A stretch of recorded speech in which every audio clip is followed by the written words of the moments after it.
Love bombing. When the ego drops a heart-shaped grenade. What is love bombing? On the surface, love bombing sounds like affection turned up to 11. Non-stop compliments, idealization, promises of a future, intense attention.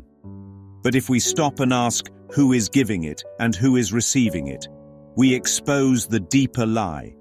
Because love bombing isn't love at all. It's seduction dressed in sentiment, affection weaponized, the ego mimicking love to get something, not just attention, sex, money, or status, but confirmation of its own existence.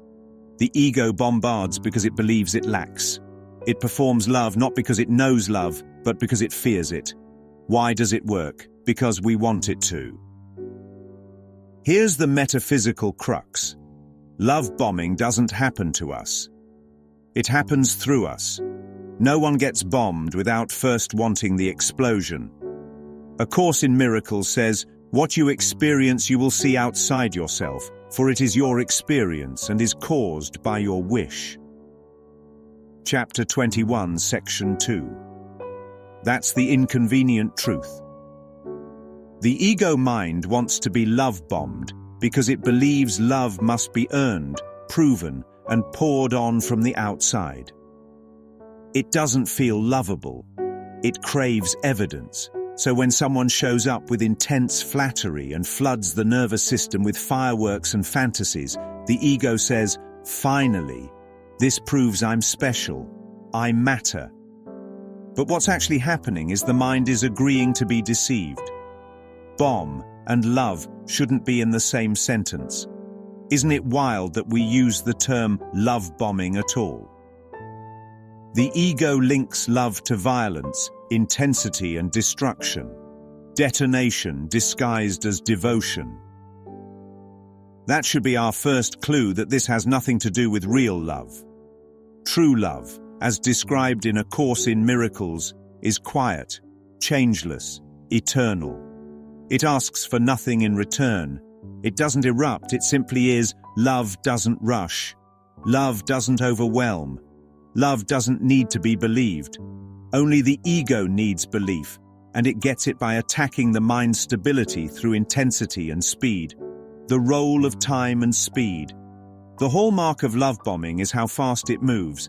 Met you last week, already saying soulmate. Promises of marriage. Planning a future that hasn't even arrived yet. That's not love. That's time manipulation. The ego uses speed to bypass discernment, because if you paused and questioned, the bomb wouldn't go off. The fantasy would unravel.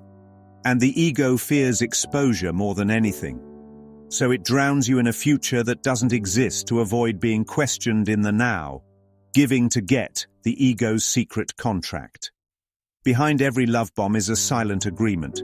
I'll give you what you think you want, if you give me what I secretly need. That's not giving. That's trading. That's ego. As Akim says, to give and to receive are one in truth. Lesson 108. But the ego doesn't give to extend. It gives to hook. It sends a bouquet with a tripwire. The love is saturated with motives. I need to be worshipped, needed, adored, feared, forgiven, fixed, or obeyed. So the intensity isn't passion, it's a sales pitch. Victim-perpetrator flip. Who's controlling who? It may seem like the love bomber holds the power, but often the one being bombed secretly enjoys the high of being chosen, pursued, and praised. The ego wants the drama.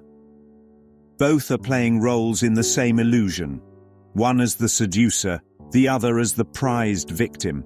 But both are attacking themselves, because both are saying, I am not whole, I need something outside myself to be complete. This is the ego's central chant, seek but do not find. From specialness to sanity. Love bombing is an extreme form of specialness. It says, I've chosen you, you're different. You're unlike all the others. Sounds flattering. But specialness always hides a trap. What was given in excess will be withdrawn in vengeance. The same ego that praised will soon punish. Because what it loves isn't the person, it's the projection. and projections must always shift. What begins as infatuation ends in blame. The metaphysical cure: expose the attraction to deception. As Akim teaches, deceive yourself no longer that you are helpless in the face of what is done to you. Acknowledge but that you have been mistaken, and all effects of your mistakes will disappear. Chapter 21, Section 2. The ego thrives on the belief that we're innocent victims of others' manipulation. But the real liberation comes when we admit, I wanted this. I wanted to be flattered, chased, chosen, proven worthy. And in doing so, I chose illusion over truth. Only by bringing that to the light, without guilt, can healing begin. Real love is silent, still, and sure.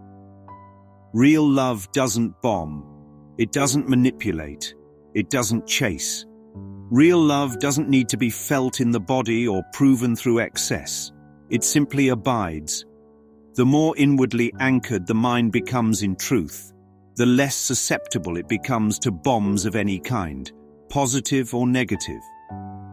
The healed mind isn't impressed by praise or flattery.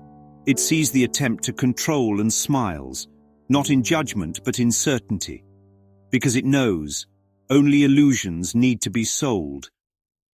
A better question. Instead of asking, am I being love-bombed?